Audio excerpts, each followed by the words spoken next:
Hello guys, welcome back to my YouTube channel yes chem study away of success. मैं हूं आपका educator Shivam Mishra. आपका स्वागत करते हैं आपके अपने YouTube channel yes chem study पर। मेरे प्यारे बच्चों, यहाँ पे बहुविकल्पी, जी हाँ, इस बार यूपी बोर्ड परीक्षा में आपके बहुविकल्पी भी प्रश्न आएंगे, जो कि आपके 20 बहुविकल्पी प्रश्न यूपी बोर्ड परीक्षा में आने वाले हैं।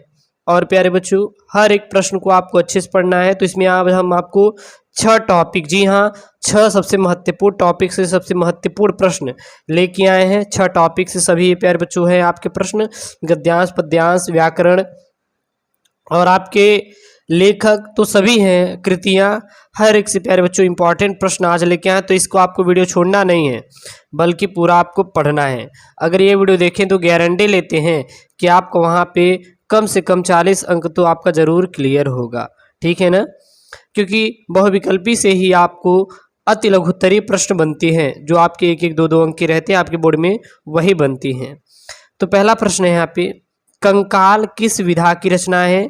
तो जो कंकाल है वो किस विधा की रचना है, ये दे देगा। तो आपको याद रखना है हमेशा, जो कंकाल है मेरे प्यारे बच्चों, यह क्या है, उपन्यास है। कंकाल क्या है, एक उपन्यास है। वहाँ पे यही देगा कि कंकाल किस विधा की रचना है। तो आपको सीधा यही बताना है कि सर जो कंकाल है यह क्या है, एक उपन्यास है। कंकाल क्या है मेरे प्यारे बच्चों, एक उपन्यास है। तो इस प्रश्न का उत्तर प्यारे बच्चों उपन्यास ही होगा। क्लियर, ये चीज आपको याद रखना होगा अच्छे से। दूसरा प्रश्न है, कलम का सिपाही के लेखक का नाम लिखिए। यानी कि कलम के सिपाही का लेखक का क्या नाम है। तो कलम के सिपाही का लेखक का नाम है प्यारे बच्चों अमृत राय। अमृत राय कौन है, कलम के सिपाही के लेखक का नाम। तो कलम के सिपाही का लेखक का नाम हमको सीधा बता देना है, कौन है, अमृत राय जी। जो अमृत राय जी हैं, यह मेरे प्यारे लाडलो कलम के सिपाही के लेखक का नाम है। तो वहाँ पे कई प्रकार से दे देगा, या फिर दे देगा कि अमृत राय निम्नलिखित में से कौन है। तो आपको सीधा बता देना है कि कलम के सिपाही के लेखक हैं। तो कलम के सिपाही के लेखक कौन है, अमृत राय, या फिर कलम का सिपाही के लेखक कौन है, अमृत राय जी हैं। तो मतलब कि कुल मिला के तोड़ मड़ोड़ की है वही एक ही बात है, अलग अलग नहीं होगी, बात एक ही है, ठीक ना। अगला प्रश्न है, दक्षिण भारत की एक झलक किस विधा की रचना। जो दक्षिण भारत की एक झलक है वो किस विधा की रचना है। तो दक्षिण भारत की एक झलक जो है यह एक यात्रा वृंत है। तो दक्षिण भारत की एक झलक किस विधा की रचना है। तो यह क्या है प्यारे बच्चों, यात्रा वृंत है। क्या है, यात्रा वृंत है, ठीक है ना। दक्षिण भारत की एक झलक की किस विधा की रचना है, आपको सीधा बता देना है कि ये जो सर है यह क्या है, एक यात्रा वृंत है। क्लियर है। तो हर एक चीज़ प्यारे बच्चों बहुत इंपॉर्टेंट है। अगर आप इसको अच्छे से पढ़ लेंगे तो 100% गारंटी लेते हैं कि आपको यूपी बोर्ड परीक्षा में आपको अच्छा अंक लाने से कोई भी मेरे प्यारे लाडलो कभी भी नहीं रोक सकता। अगर आपको अच्छा करना है तो अच्छे से पढ़ना भी है। अगला प्रश्न है प्यारे बच्चों, यहाँ पे हिंदी के किसी एक संस्मरण लेखक का नाम लिखिए। तो हिंदी के संस्मरण लेखक का कौन है, तो वो है ईला चंद्र जोशी। वैसे हैं बहुत, लेकिन इसमें एक दिया रहेगा तो आपको एक ही याद करना है। तो हिंदी के किसी एक संस्मरण लेखक का नाम क्या है, तो सीधा बता देना है, वो है मेरे प्यारे बच्चों संस्मरण लेखक के नाम कौन है, ईला चंद्र जोशी। जो है यह एक संस्मरण लेखक के लेखक है। क्लियर है। चलिए अगला प्रश्न है यहाँ पे, हिंदी पद्य साहित्य के आधुनिक काल की 4 शाखाओं के नाम लिखिए। यानी कि हिंदी पद्य साहित्य के आधुनिक काल की 4 शाखाओं कौन कौन से हैं। पहला भारतेंदु युग है। भारतेंदु युग क्या है, हिंदी पद्य साहित्य के आधुनिक काल के 4 शाखाओं में से एक है। पहला क्या है, भारतेंदु युग है। दूसरा कौन सा, द्विवेदी युग है। दूसरा कौन सा है प्यारे बच्चों, द्विवेदी युग है। याद रखेंगे, पहला भारतेंदु युग, दूसरा द्विवेदी युग। तीसरा क्या है, छायावादी युग। तीसरा क्या है, छायावादी युग। और चौथा क्या है, छायावाद उत्तर युग। छायावाद उत्तर युग। तो ये हिंदी पद्य साहित्य के आधुनिक काल के 4 शाखाओं के नाम कौन कौन से हैं, भारतेंदु युग, द्विवेदी युग, छायावादी युग, छायावाद उत्तर युग। ये क्या है, 4 शाखाओं के नाम हैं। अगला प्रश्न है प्यारे बच्चों, हिंदी साहित्य के रीत काल की 2 प्रमुख प्रवृत्तियों का नाम लिखिए। तो हिंदी साहित्य के रीत काल की 2 प्रमुख प्रवृत्तियां कौन कौन सी है। पहला है श्रृंगार रस की प्रधानता, दूसरी है ब्रज भाषा की प्रतिष्ठा। तो श्रृंगार रस की प्रधानता और ब्रज भाषा की जो प्रतिष्ठा है प्यारे बच्चों, यह हमारे हिंदी साहित्य की रीत काल की 2 प्रमुख प्रवृत्तियों में से एक है। तो हिंदी साहित्य के रीत काल की 2 दो प्रमुख प्रवृत्तियों में से कौन कौन से? पहला है श्रृंगार रस की प्रधानता और दूसरी है ब्रजभाषा की प्रतिष्ठा। ये प्यारे बच्चों ब्रजभाषा की प्रतिष्ठा और श्रृंगार रस की प्रधानता ये दोनों के दोनों हिंदी साहित्य के रीत काल की दो प्रमुख प्रवृत्तियां हैं। क्लियर है? तो ये बहुत ही आपके इंपॉर्टेंट है एग्जाम पॉइंट ऑफ व्यू से। और प्यारे बच्चों ये सब आपको पढ़ के जाना है, बिल्कुल छोड़ना नहीं है, आपको एक भी प्रश्न छोड़ना नहीं है, बल्कि पूरा का पूरा प्रश्न आपको अच्छे से करके आना है। क्योंकि प्यारे बच्चों छोड़ेंगे तो इसमें आपका ही घाटा रहेगा, ठीक है ना। तो आपको छोड़ना नहीं है, बल्कि पूरा पूरा मेरे प्यारे लाडलो करके आना है। अगला प्रश्न है छायावाद की दो विशेषता लिखिए। छायावाद की दो विशेषताएं कौन कौन सी है? पहला है वैयक्तिकता की प्रधानता, दूसरी है सौंदर्य भावना। वैयक्तिकता की प्रधानता और सौंदर्य की भावना या छायावाद की दो प्रमुख विशेषताएं हैं। तो याद रखना छायावाद की दो प्रमुख विशेषताएं कौन कौन है? वैयक्तिकता की प्रधानता और सौंदर्य भावना। अगला प्रश्न है प्यारे बच्चों भारत भारती के रचनाकार कौन है? ये क्लास 10th हिंदी वाले हैं, क्लास 10th हिंदी वाले अच्छे से तैयार करके जाएंगे। तो भारत भारती के रचनाकार कौन है? मैथिली शरण गुप्त। मैथिली शरण गुप्त कौन है? भारत भारती के रचनाकार हैं। तो देखा भारत भारती रचनाकार कौन है, तो आपको सीधा बता देना है कि सर मैथिली शरण गुप्त जो हैं यह भारत भारती के रचनाकार हैं। चलिए अब यहाँ प्यारे बच्चों बहुविकल्पी देखा और कुछ इसमें लघु उत्तरीय प्रश्न भी देख लिए थे। अब हम लोग देख लेते हैं अति लघु उत्तरीय प्रश्न। बोला ना हर एक टॉपिक से प्यारे बच्चों हम आपको प्रश्न देंगे, बिल्कुल आपका एक भी छूटेगा नहीं। जी हाँ, बोर्ड में अच्छा नंबर दिलाने की गारंटी यह यूट्यूब चैनल यस्कीम स्टडी लेता है और आपको अच्छा नंबर दिलाएगा। प्रश्न क्या है? चतुरचंचाल कृति के लेखक का नाम लिखिए। चतुरचंचाल कृति के लेखक कौन कौन से हैं? बाबू गोपाल राम, जिसको कहते हैं ग्रहमरी के नाम से जाना जाता है, ये कौन है? बाबू गोपाल राम। बाबू गोपाल राम जो है यह चतुरचंचाल कृति के लेखक का नाम है। तो चतुरचंचाल कृति के लेखक का नाम क्या है? तो इसके लेखक कौन है चतुरचंचाल के? तो है बाबू गोपाल राम। और चतुरचंचाल कृति यह क्या है? तो यह एक कृति है। लेखक का नाम बाबू गोपाल राम।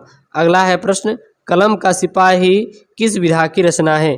तो यह एक उपन्यास है। कलम का सिपाही किस विधा की रचना है? तो यह एक उपन्यास है। ये याद रखना दे देगा कि चलिए बताइए कि कलम का सिपाही किस विधा की रचना है? तो कलम का जो सिपाही वो किस विधा की रचना है? यह एक उपन्यास विधा है। कलम का सिपाही क्या है? यह कौन सी रचना? यह एक उपन्यास है। याद रखना कलम का सिपाही उपन्यास है। कलम का सिपाही उपन्यास है। इसके पहले वाले भी प्रश्न में मैंने इस चीज़ को प्यारे बच्चों आपको अच्छे से समझाता। तो कलम का सिपाही किस विधा की रचना है? यह एक उपन्यास है। अगला प्रश्न है किसी एक निबंधकार का नाम लिखिए। तो एक निबंधकार वो कौन हम ले रहे हैं? आचार्य रामचंद्र शुक्ल। तो आचार्य रामचंद्र शुक्ल कौन है? यह एक निबंधकार है। तो निबंधकार के रूप में कौन जाने जाते हैं? आचार्य रामचंद्र जो शुक्ल है मेरे प्यारे लाडलो, वह एक निबंधकार के रूप में जाने जाते हैं। कौन है? आचार्य रामचंद्र शुक्ल जी। अगला प्रश्न है प्यारे बच्चों धर्मयुग के संपादक का नाम लिखिए। धर्मयुग के संपादक का नाम क्या है? डॉक्टर धर्मवीर भारती। धर्मयुग के संपादक का नाम लिखिए। डॉक्टर धर्मवीर भारती जो हैं यह धर्म युग के संपादक का नाम है। तो धर्मयुग के संपादक का नाम क्या है? डॉक्टर धर्मवीर भारती जो हैं यह धर्मयुग के संपादक का नाम है। अगला प्यारे बच्चों प्रश्न है शेखर एक जीवनी की विधा की रचना है, यानी शेखर एक जीवनी किस विधा की रचना है? यहाँ पे लिख देंगे ये किस है। ये क्या है प्यारे बच्चों? यहाँ पे लिख देंगे किस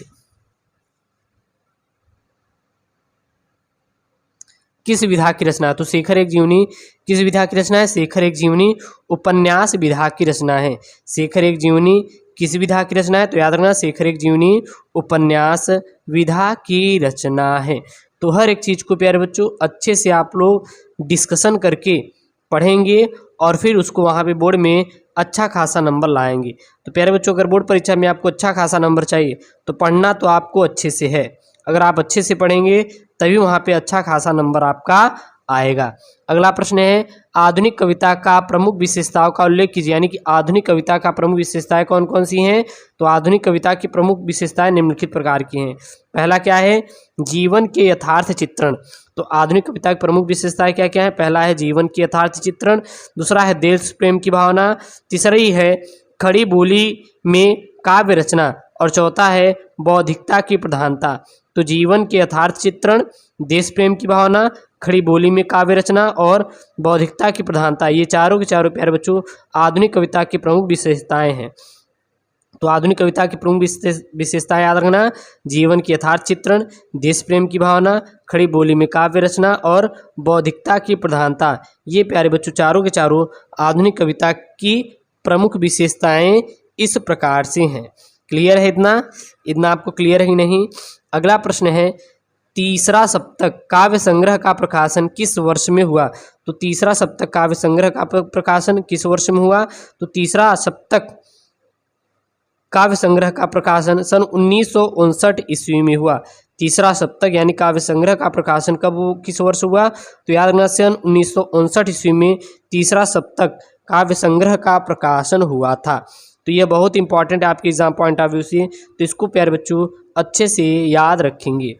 अगला प्रश्न है निम्नलिखित पद्यांशों में से किसी एक की संदर्भ सहित व्याख्या कीजिए और एवं काव्यगत सौंदर्य लिखिए। यानी निम्नलिखित पद्यांशों में से किसी एक का संदर्भ सहित व्याख्या करना है एवं काव्यगत सौंदर्य लिखना है। तो प्यारे बच्चों यहाँ पे है क्या? तो यहाँ पे है बढ़त बढ़त संपत्ति सलीलू मनु सरोज बढ़ जाई, घटत घटत सु न फिरी घटय बरु समूल कुमिलाय। प्रसंग क्या हो जाएगा? प्रस्तुत दोहे में कवि ने धन के बढ़ने पर मन पर पड़ने वाले प्रभाव का वर्णन किया है। ठीक है ना? यानी प्रस्तुत दोहा जो है यह कवि ने क्या बोला है कि धन के बढ़ जाने पर मन पर पड़ने वाले प्रभाव, यानी जब आपके पास धन बढ़ जाएगा तो मन पर क्या प्रभाव पड़ता है उसके बारे में उन्होंने वर्णन किया है।